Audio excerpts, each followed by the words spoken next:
Welcome to Beers and Biscuits. I'm Nicole, And I'm Karen. and we are on location at the Copper Pig Brewery in Lancaster, New Hampshire. So, Karen, what are you drinking today? Well, we are actually both enjoying the same delightful beverage.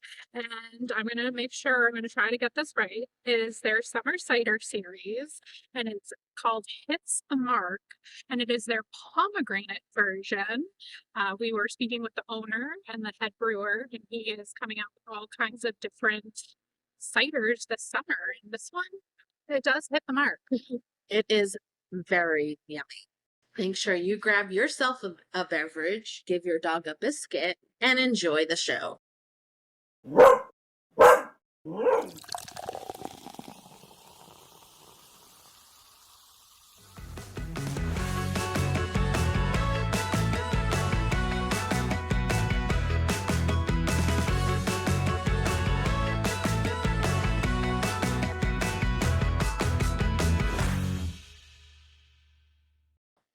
So, on today's episode, we are tackling the very big conversation, and this may end up being a few episodes, but we are going to be talking about credentialing and certifying and all of that fun stuff in the dog training world. To have full transparency, because we're actually going to talk about why it's important to be transparent. Full transparency, Karen and I already recorded a good amount of this episode, but we wanted to sit down and do it again and really kind of change the focus of what we were doing.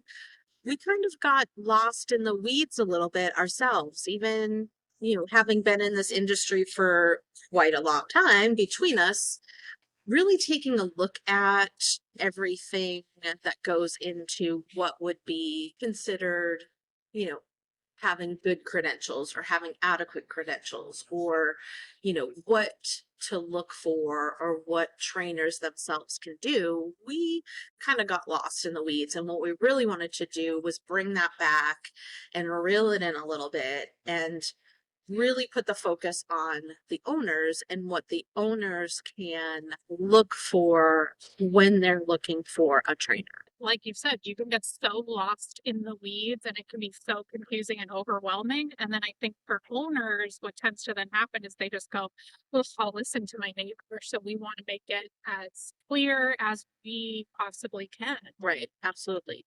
For the first question that I have for you, Karen, well, actually, not a question.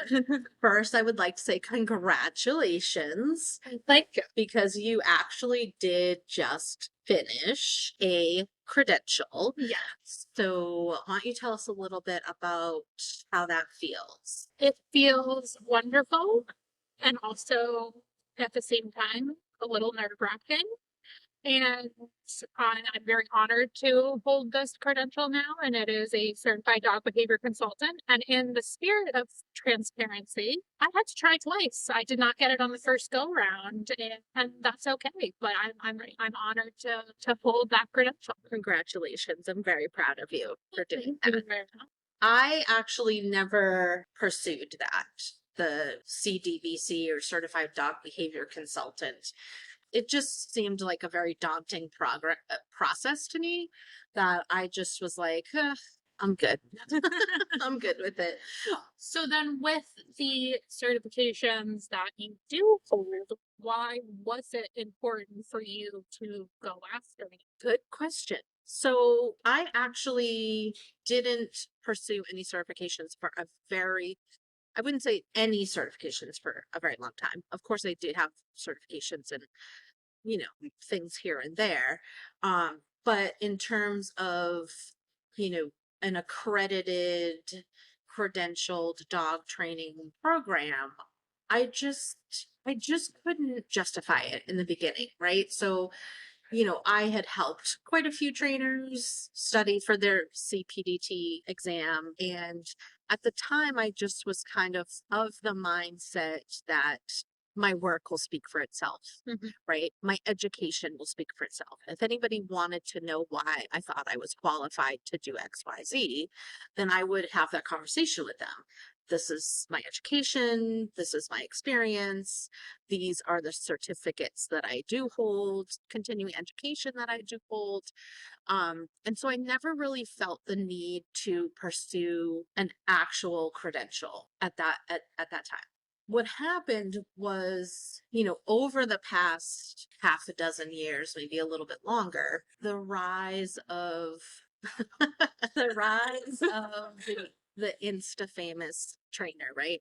The I've owned a dog and I can just hang a sign and now I'm a dog trainer and now I'm taking hundreds and thousands of dollars from people and I have no education. I have no experience.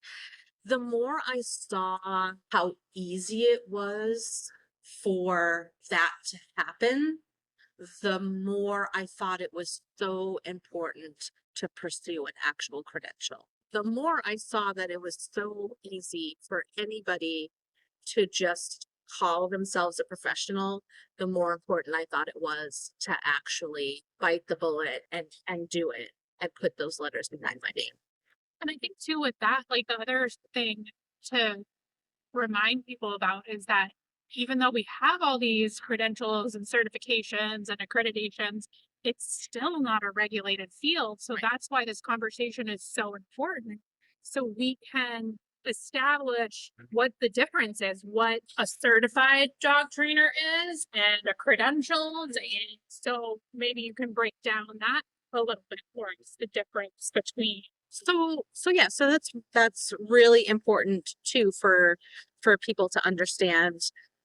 There are different types of certifications, and a certificate program doesn't inherently mean that you are quote certified in said thing, right? So I can take a certification course and get a certificate, but it doesn't mean that I am actually certified in said thing. So generally, the certification part or the credentialing part is coming from an outside body, right? So an industry recognized body that is testing what you have learned in that certificate program, testing your knowledge, testing your education against their standard of what they think this person should know. So, for example, Good example kind of the differences is like I hold a certification in dog nutrition, but that does not make me a dog nutritionist. It just means I have a basic understanding, according to somebody on the internet, about dog nutrition. So there's two ways to look at them. There's horizontal certificates and there's vertical certificates, right? So vertical certificates or certifications, we can think of them as building on each other. So like a degree, like, I get my bachelor's degree and that prepares me to hopefully get my master's degree. My master's degree prepares me to get my PhD and so on. And so within this industry, there are those types of programs where taking your education and getting your experience prepares you or should prepare you to then be credentialed, and then that credential would prepare you to get further credential. Right. So kind of coming back to your recent credential, you did do the accredited dog trainer first. Yes. And the idea is that hopefully that will help prepare you, along with continued education and experience, will then prepare you to become the certified dog behavior consultant. Right. And so that would be more of a vertical type credentialing, whereas a horizontal credential is you could have a bunch of certificates in certain things. They don't necessarily build on one another other than to give you knowledge.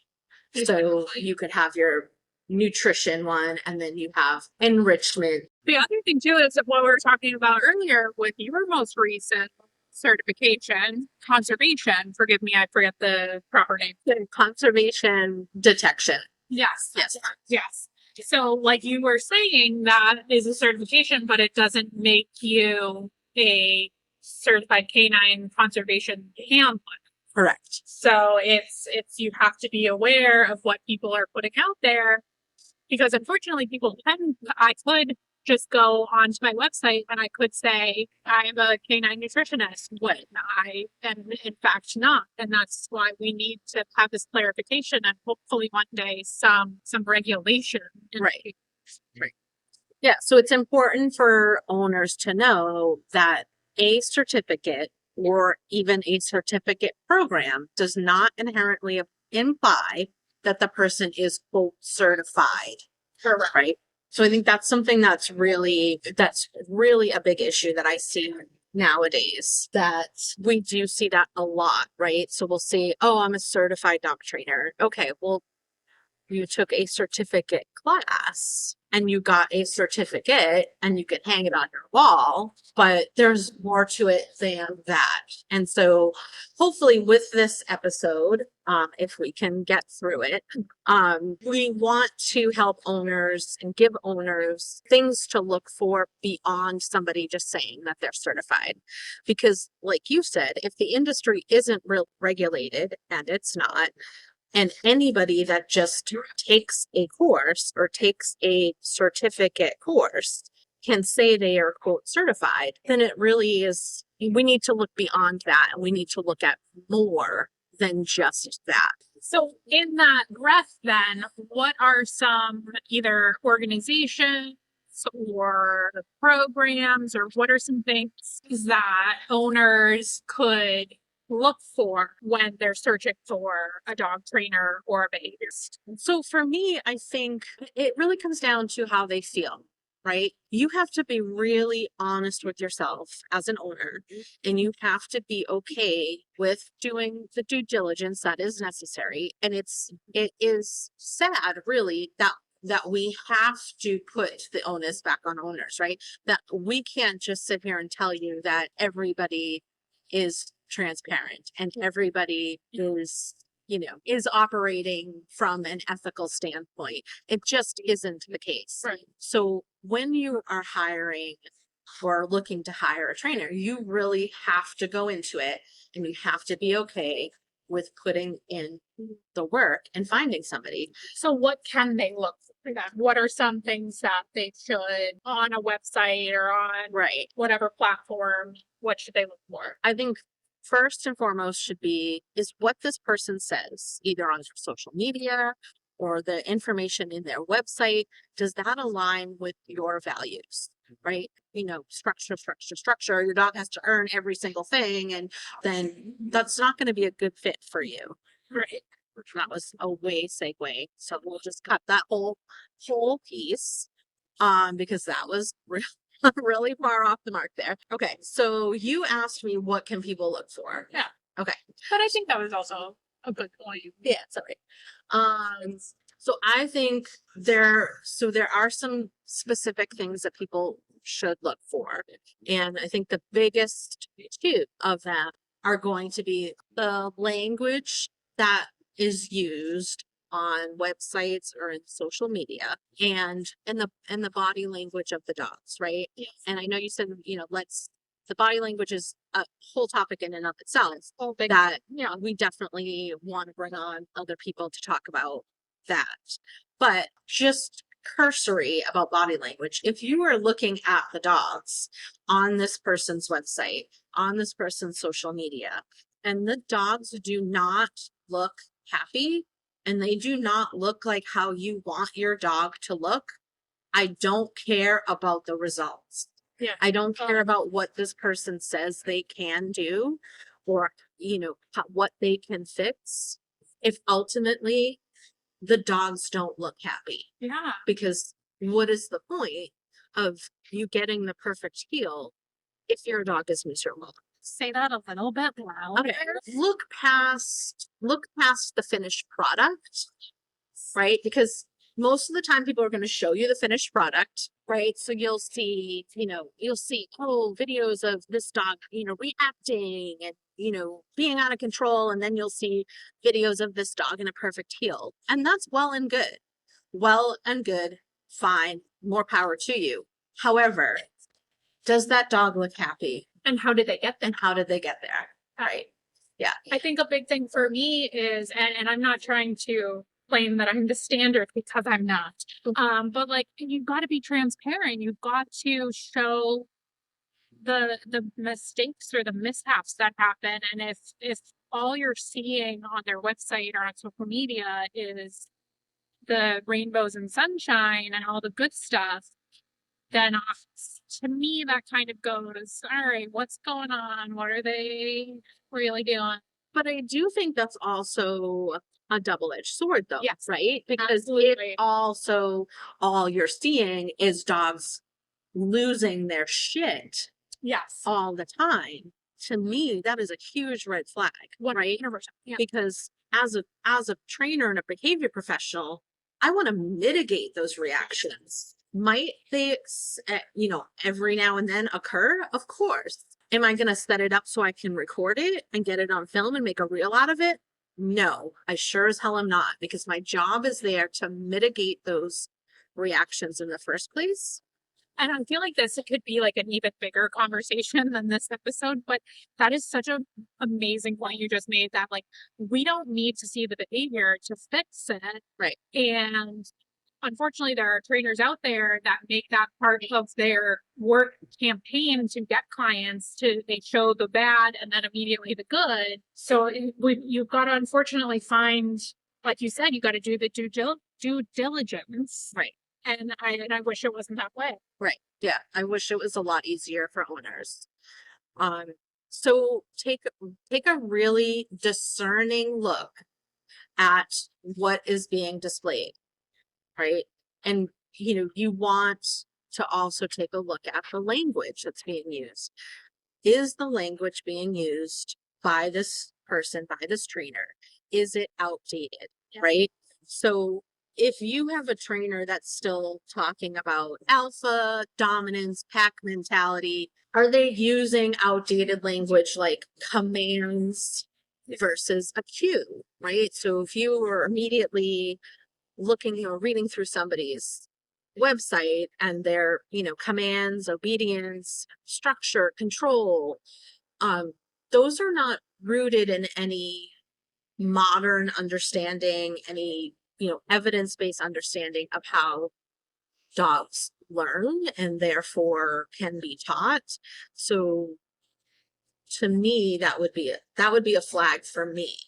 I think definitely like the obedience and the structure. For me, I find a little bit of gray space in the cue versus command, because I feel like that is so new. And for me, it would still be a red flag, but it wouldn't immediately be like, I can't work with you. Because the other side is, let's be honest, we don't update our websites that frequently. But again, that's why, again, it leads us back to the due diligence. Right. Is it just this one instance? But then when you are talking to them, they're saying Q, so it's unfortunate that it's this mucky of water. Right. Exactly. Yeah. And it's not easy for owners. It's not easy for us to navigate. And we've been doing this for decades. Yeah. So it's definitely not easy for an owner who is desperate for help to navigate, right? And you're just going to out us like that? Decades? We're not that old. Come on now. I am. No, we are. I'm just kidding. But yeah, I mean, simple things like for me,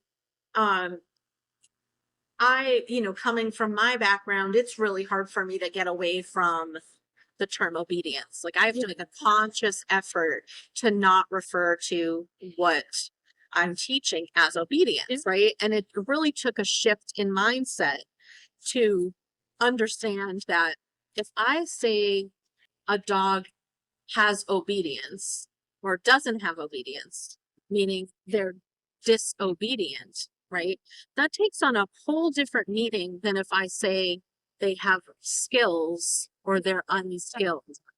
So much, right? There's so much. And it can be something as simple as that, as understanding that the language that we're using informs our mindset on how we approach a problem.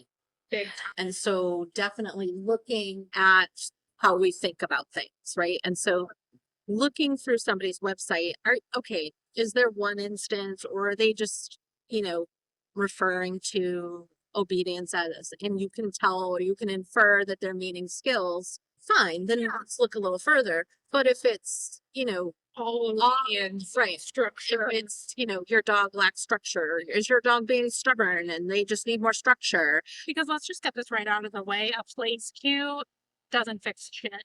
No. But I think the other thing that we've kind of been dancing around a little bit here is the organizations. Now, I don't know that we're necessarily going to specifically list out organizations here, but what can people look for if they do go to X, Y, and Z organization? What should they look for out of that place? Right. Okay. So I feel like for me, I would want to look at, if somebody says I'm certified through XYZ, I'm a certified dog trainer through XYZ. I want to go to XYZ's website and I want to read what I can about XYZ. Look at, kind of the totality of that organization, right? So do they have their position statements? Do you have to search for them? Or are they readily available? So position statements by an organization are, they're outward facing, they're, what's the word? Like what do they stand for? What Right, do they exactly. want people to, what do they want their members to be putting out into the community? And I think that's, like you said, is a very good place to start, because if they're not clear on what they want from their members, then their members are going to be going out and just spreading whatever they want. Right. Exactly. Right. And so, looking at that, is that readily available on that organization's website? Is it clear? And does it align with your values? Yes. If if you're reading through these statements and they don't necessarily align with your values or how you want to train your dog, or how you even want to go about living with your dog, then, like you're saying, if the person is certified through them, then chances are they probably aren't going to be a good match for what you want to get out of training. Exactly. So that would be the first one. And then I would say absolutely, like, what does the organization require of its certified members in terms of continuing education? And is that laid out on the website for you to see as the person that is the consumer, the end consumer of this organization's credentialing process? You're the consumer of that. Are those things laid out for you to say, okay, I feel comfortable that this organization is requiring however much continuing education of its certified members? And I think one of the things here too is, again, why it gets so confusing for people is there are organizations out there that I am a member of, and I don't know if you are or not, but it's just a membership. Right. There's no continuing education. It's just a yearly fee that I get to be listed on their website. Right. So, like we've been saying, you have to dig a little bit deeper and you have to look at what else is out there. Right, exactly. And so that also should be very clearly delineated on that organization's website. What are their membership levels? Yep. A lot of them will say like an associate membership or a supporting membership. And that's basically what you're talking about, that I'm a member of this organization. I'm not necessarily a credentialed member, but I'm a member. Exactly. So that to me is, I as a trainer might align with that organization, but I'm not necessarily credentialed by them. And it should be very clear to the consumer. It shouldn't be, okay, well, a supporting member is this and a credential is I don't know. Really, it should just be boom, boom, boom. I'm not confused. Right. Exactly. Yeah. And then, I think the other thing too is, and this is a big sticking point for me, but does this organization discuss their what's the word? Guidelines. Ethical guidelines, but also what do they do when somebody doesn't adhere to the ethical guidelines? That should also be pretty apparent on this organization, whatever organization it is, website. Because if you're going to be representing that organization, and let's say you don't follow their position statements or you don't follow their ethical guidelines, and they don't care, then you're not getting a good quality dog trainer that you're hiring, and it's because this field isn't regulated, we need those policies in place right? that I can report trainer Joe to his organization and they take action and they don't Right. just go, oh, well, thanks for letting us know. Right. Because then that's not going to further this field and give owners or guardians of dogs a path forward, a better Right. path forward. Yeah, I mean, there has to be, in an unregulated industry, there has to be some measure of accountability. And they may differ between organizations, but it should be listed Right. and it should be clear. Yeah. And you shouldn't have to hunt for it on their website Right. to file that claim or that report. Right. Yeah, absolutely. So this has been a lot of information for sure. So unfortunately, owners are still going to have to do their due diligence and do some hunting until we can regulate this industry. Right. But you definitely want to look at all of the wordage and verbiage and what the trainers are putting out there, see if it aligns with what you want. You want to research the organization. Yep. And make sure again that your trainer is actually a member with Right. and not just claiming it, because those memberships do run out. And that these organizations have policies in place, whether it's those Code of ethics. yes, thank you. So we have to do that research. Unfortunately, it's on us to make sure we're getting Right. good quality. Right. Right. Exactly. Yeah, and I think the biggest takeaway I think that I would want owners to know is that you should not have a problem asking this question. Anyone who is reputable, anyone who considers themselves an actual legitimate professional, if you were to ask them these questions, where were you credentialed through? What's your, your continuing education like? When do your credentials expire? Any questions like that, even just what's your education? If you were not met with an open, transparent discussion and someone that wants to engage with you about that is, to me, run. Absolutely. And I think the other thing too, and again, not that I'm trying to say I'm the standard, because again, I'm not, but one of the things I always tell my clients is that if at any point in time something I am recommending is not going to work for you or your family or your dog, please feel free to speak up. You should never feel like you can't stand up to your trainer. You should never feel like it's not a two-way conversation. Right. You should never feel like you're being talked at. You're engaged in it. So I think Right. that's another thing for owners to be aware of. Ask the questions. If they don't answer or if there's pushback, that's not your training. Right.